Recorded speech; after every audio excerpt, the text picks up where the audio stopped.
Yeah, I only faced 4 balls the other day, so it was a lot easier today, clearly. But no, it was consistently spinning a lot. There was a bit more spin, it seemed, but it was consistent.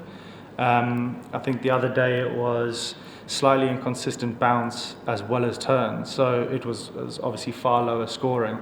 Whereas today there was still a bit of bounce, but it was just very slow. But yeah, I think the boys showed a high amount of skill coming in, especially in the last few overs, to give us that total. Yeah, I mean, every single ton means the absolute world, mate. I've just been keeping my head down, trying to work hard and make sure that I righted my wrongs from the first match. Made a silly mistake there and just wanted to be hungry today for some runs, and I was. Yeah, absolutely. I think some hundreds in the past, maybe you get to 40 and it just feels really free-flowing, and then you're on 100. Every sort of run, every boundary I scored was a bit of a scrap, and yeah, fortunate that built a really good partnership with Joss, which kind of eased it a bit, and we just ticked over nicely. I think mentally maybe. I think I've been putting in the work and staying focused and keeping my head down and trying to kind of ignore a lot of the kind of smoke that's been around my form and everything like that. And I'm the first guy, I'm my biggest critic. You know, I understand I've not been in the greatest of forms, but I've been playing decent cricket. I've been playing nice. I've been hitting the ball well. So I felt as if it was just a matter of time.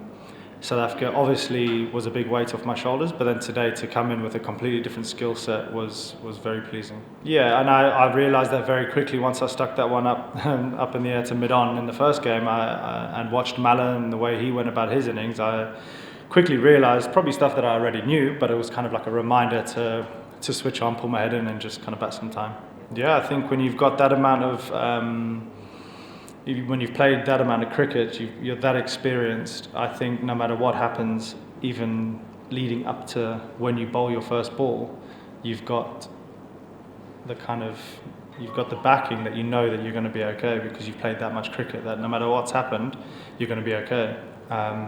He's a highly skillful bowler, and a huge asset for us, and he showed it today. You know, he's kept his head down through everything that he's going through. He's worked hard. He's training extremely hard. So he bowled extremely well tonight again. But for me, it was just time at the crease. I knew that if I was to bat at that amount of time, I'd be on a lot of runs as well. So that's as simple as that. I wanted to make sure that I reduced the risk in boundary options. The one I got out to was actually the highest risk probably boundary option I took, and got out stupidly. So it was just about batting time. Just started freeing up a bit, mate. Yeah, to be honest, I started freeing up my shoulders and enjoying it. It was tough up till then, and it was at the 36th over or so, around about that sort of time. And there was a time where we could have really pushed on the button. Luckily, and we both said to each other it was going to be tough for someone coming in.